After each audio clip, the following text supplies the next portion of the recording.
जय माँ इंद्राक्षी जयम्बे। इंद्राक्षी धाम में सभी साधकों का हम हार्दिक स्वागत करते हैं। आज के दिन जिन जातकों का जन्मदिवस है, मैरिज एनिवर्सरी है, उन सभी को हमारी तरफ से बहुत बहुत शुभकामनाएं। आज साधकों हम इंद्राक्षी कवच के बारे में आपको बताना चाहते हैं। ये कवच बहुत अलौकिक है। यह कवच बहुत अनुपम है। जैसे भगवती दुर्गा कवच है, वैसे ही ये इंद्राक्षी कवच है। इंद्राक्षी देवी कौन है, इंद्राक्षी कवच के क्या क्या लाभ हैं, सारा इस अंक में आपको जानकारी देंगे और उसी के साथ साथ एक इसमें शुभ संदेश भी आपको हम देने वाले हैं। बहुत ध्यान से आज के इस कार्यक्रम को सुनिए और जानिए। आइए पहले आज का पंचांग समझें। 12 नवंबर सन 2025 दिन बुधवार, संवत 2082, माघ शीर्ष का महीना, कृष्ण पक्ष, तिथि आज अष्टमी है। तिथि भी बहुत शुभ है, भगवती की अष्टमी है आज। नक्षत्र आश्लेषा, राहु काल 12 से 1:30, दिशा शूल उत्तर पूर्व दिशा। भगवती जो इंद्राक्षी हैं, ये जगत जननी भगवती जगदम्बा दुर्गा जी का ही एक नाम है। दुर्गा जी विभिन्न नामों में विराजिती हैं। कहीं इन्हें पीताम्बरा कहा जाता है, कहीं भगवती को दशम महाविद्याओं के रूप में पूजा जाता है। पीताम्बरा भी उसी में से एक स्वरूप है। उसी में से धूमावती हैं, कमला हैं, षोडशी हैं, भुवनेश्वरी हैं, छिन्नमस्तिका हैं, मातंगी हैं। 108 भवनों में ये विराजती हैं। 51 शक्तिपीठों में इनकी महाशक्ति फैली हुई है। आसाम में कामाख्या जी के रूप में ये विराजती हैं। तो ये विंध्यवासिनी होकर के विंध्याचल में विराजती हैं। तो कहीं ये चामुंडा के रूप में विराजती हैं, तो कहीं ये ज्वाला जी के रूप में विराजती हैं। भगवती के असंख्य स्वरूप हैं, उनको गिन पाना संभव नहीं है। उन्हीं स्वरूपों में भगवती का एक स्वरूप है, एक नाम है जो इंद्राक्षी पड़ा। इंद्र ने इनकी बड़ी तपस्या की है और बहुत शीघ्र प्रसन्न होने वाला भगवती का ये स्वरूप है। अब हम इनके इंद्राक्षी कवच के बारे में आपसे बात करते हैं। कवच का यही अर्थ होता है, जब हम किसी भी देवी देवता के कवच को पढ़ते हैं तो उस कवच में ऐसे ऐसे मंत्र, ऐसे ऐसे शब्द आते हैं जो हमारे परिवार की सुरक्षा करते हैं। उस कवच में आदि व्याधियां दूर करने की प्रार्थना की जाती है। और आज हमारे शरीर में नाना भांति के रोग कौंध रहे हैं। तो इंद्राक्षी कवच खास तौर से नाना भांति के रोगों को दूर करने के लिए अनुपम है। इंद्राक्षी कवच आपके ऊपर किसी ने कोई ब्लैक मैजिक या कुछ इस प्रकार से आपको महसूस होता हो, नज़र, टोक, जादू टोना, शीघ्रता से उसे गायब कर देता है। इंद्राक्षी कवच पढ़ने से अगर कीलन महाकीलन भी आपके ऊपर हुआ है, सभी चीज़ें दूर हो जाती हैं। इंद्राक्षी कवच पढ़ने से जगत जननी की कृपा शीघ्र प्राप्त होती है। इसलिए मेरे साधकों, इंद्राक्षी कवच बड़ा ही अनुपम है। अब मैं इसकी कुछ बातें आपको पढ़ कर के सुनाता हूँ। आपको अपने आप में कुछ चीज़ें समझ में आएंगी। और जो साधक प्रतिदिन के रूप में कवच भी पढ़ते हैं, स्तोत्र भी पढ़ते हैं, वास्तव में आनंद मंगल की प्राप्ति उन्हें अवश्य होगी। अब इंद्राक्षी कवच में देखो ना, कोक्षी रोग, शिरोरोग, सिर से संबंधित, नेत्र रोग, अक्षय अपस्मार रोग, अक्षय रोग, टीबी का रोग, मृगी का रोग, कुष्ठ आदि महारोग निवारणी। कुष्ठ आदि जो कुष्ठ हो जाता शरीर में, आदि रोगों को दूर करने वाली भगवती मम सर्व रोगान नाशिय नाशिय, मेरे समस्त रोगों को आप दूर करें। ह्राम ह्रीम ह्रूम हरेम होरोम हैं, हुम फट स्वाहा। और इसमें आगे बढ़ते हैं। मनोग्रंथि, प्राण ग्रंथि, शिरोग्रंथीन काटिए काटिए, इंद्रादि माम रक्ष रक्ष, हुम फट स्वाहा। और एक बात तो इसमें ऐसी कही है कि पूछो ना बात। ब्रह्मा अस्त्रेण, विष्णु चक्रेण, रुद्र शूलेन, यम दंडेन, वरुण पाशेन, वासव वज्रेण सर्वान ऋण भंजय भंजय। यक्ष ग्रह, राक्षस ग्रह, स्कंद ग्रह, बहुत ही अच्छा स्तोत्र है। जब आप इसे एक बार, आपको पता ही है कि 14 दिसंबर को रविवार के दिन एक विशेष प्रकार का सामूहिक पूजन होने जा रहा है। उस पूजन में आप आइए। वहाँ ये विशेष प्रकार से इस स्तोत्र को आप सबकी सुरक्षा के लिए, आप सबकी वैभवता के लिए, आप सबके संकट निवारण के लिए, आप सबके रोग निवारण के लिए इसे विशेष रूप से पढ़ा जाएगा। आपके ऊपर भगवती की एक विशेष कृपा होगी और आप सीख भी जाएंगे। इसके अंदर की और बहुत सारी बातें आपको वहाँ समझाई जाएंगी।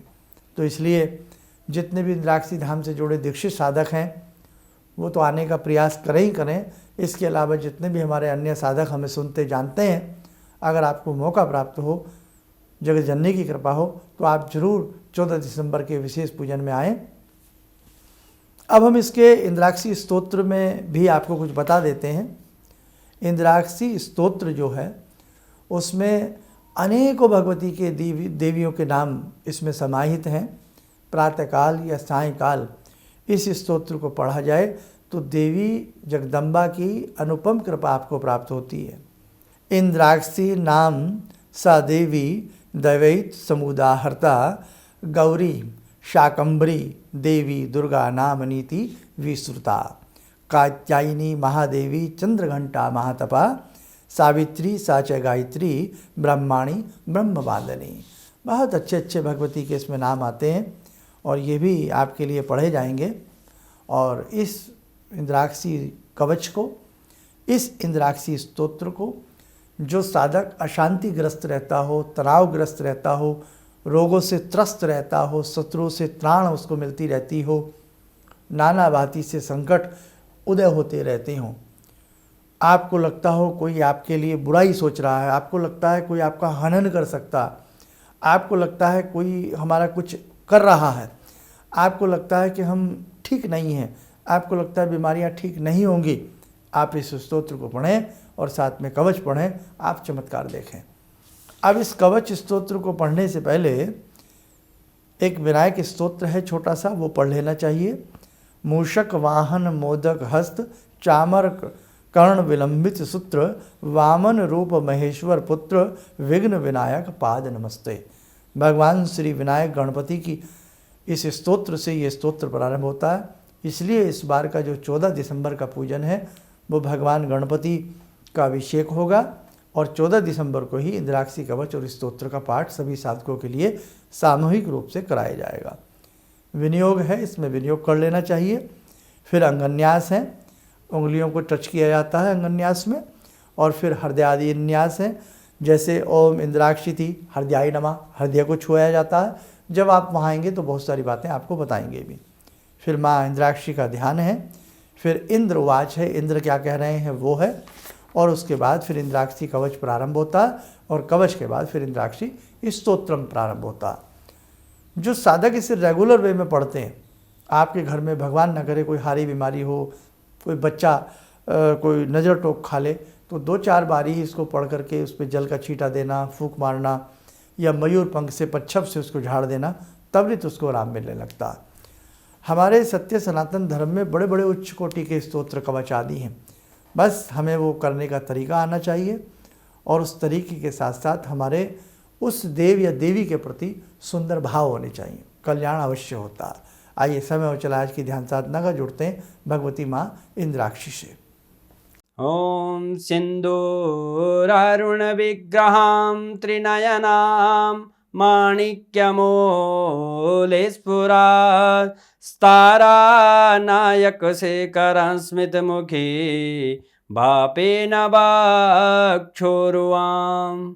पाणिभ्यामलपूर्णरत्नचषकां रत्नोत्परां बिभ्रति सौम्यां रत्नगटस्थरक्तचरणां ध्यायेत्परां अम्बिकां खड्गं चक्रगदेषु चापपरिगान् शूलम्बुशुण्डिं शिरा शङ्खं संदधतीं करे स्त्रीनयनां सर्वाङ्गभूषावृतां नीलास्मद्युतिमास्य पाददशकां सेवे महाकालिकां यामास्तो स्वपितैः हरो कमलजो हन्तुं मधुं कैटवम् विद्युद्दाम समप्रभां मृगपते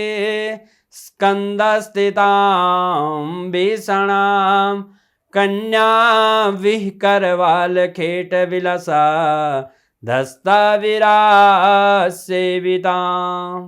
हस्तैश्चक्रगदाशिखेटविशिखां चापं गुणं तर्जनीं विप्राणामलिलात्मिकां शशिधरां दुर्गां त्रिनेत्रां भजे। कवच बना लें, ध्यान करें, जगत जननी का शुभ आशीष हम सबके ऊपर बरस रहा है।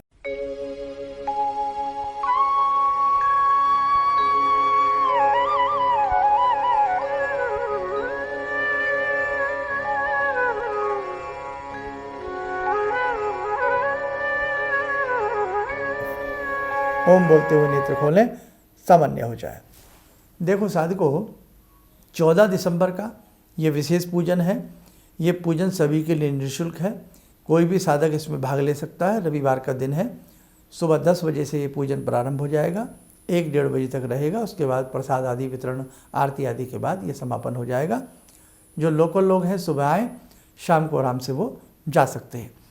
बाहर के लोग हैं वो आसपास जहाँ भी आपकी फ़्लाइट्स है या आपकी ट्रेन्स हैं, जिस स्टेशन से आसपास, वहाँ आप अपना कोई भी होटल आदि बुक करके आप संस्थान में आकर के पूजन आदि करके समय से वापस जा सकते हैं।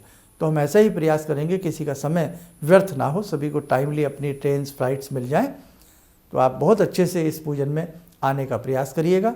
और बहुत सारी ऐसी चीज़ें हैं, जब आप हमारे पास आएंगे वहाँ बैठ करके बहुत सारी गोपनीय और गुप्त बातें की चर्चा भी आपके संग रहने वाली है। चलिए, आप सब लोग स्वस्थ रहें, सुखी रहें। इन्हीं शुभकामनाओं के साथ हम अपनी वाणी को विराम देते हैं। जय जय अम्बे। मुझे ये अंदर से विश्वास हो रहा था कि जो चीज़ 2-3 मैं ढूंढ रही हूँ, क्योंकि थोड़ी बहुत मैं भी भगवान में आस्था रखती हूँ, तो मैं ये सोची थी कि मुझे वो चीज़ें मिल जाएंगी। और रियली मुझे आज यहाँ बैठ के ऐसा लगा, जो आपने 2-3 चीज़ें करने के लिए बताई हैं, कि शायद मेरी समस्याओं का हल शुरू हो गया आज से। किसी भी समस्या के समाधान के लिए मिले प्रसिद्ध हस्तरेखा एवं वास्तु विशेषज्ञ प्रोफेसर धर्मेंद्र शर्मा जी से। नोट: शिविर में भाग लेने हेतु एवं व्यक्तिगत रूप से मिलने के लिए कॉल करने का समय सुबह 10 बजे से शाम 6 बजे तक।